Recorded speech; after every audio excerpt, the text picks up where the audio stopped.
জীবন মনের মাঝে লুকিয়ে রাখা সাজানো ভবিষ্যৎটা যখন হঠাৎ করে নষ্ট হবার পথে হাঁটতে থাকে, চিন্তাভাবনাগুলো তার সীমানা অতিক্রম করে ফেলে, মুখের মধ্যে হাসিগুলোও তখন ক্লান্ত হয়ে যায়।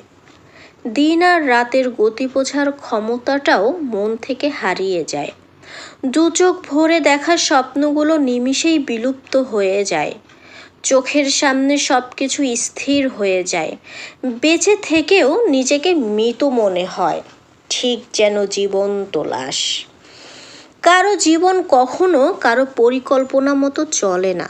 যখন নিজের জীবনের সমস্যাগুলো নিজের মতো করে সমাধান করা যায় না, যখন তিল তিল করে গড়ে তোলার স্বপ্নটাও আর বেঁচে থাকে না, ঠিক সেই মুহূর্তে নিজের মনটাও আবেগকর সমুদ্রে তার অস্তিত্ব হারিয়ে ফেলে। কিন্তু একটা সময় ঠিকই সেই সমুদ্র থেকে নিজেকে উঠে আসতে হয়, একাই উঠে আসতে হয়। সব সময় পাশে আছি বলা মানুষগুলো তখন পাশে থাকে না।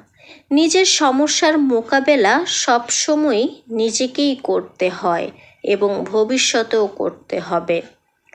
যার সমস্যা সেই বোঝে, বাকিরা তো গল্প খোঁজে।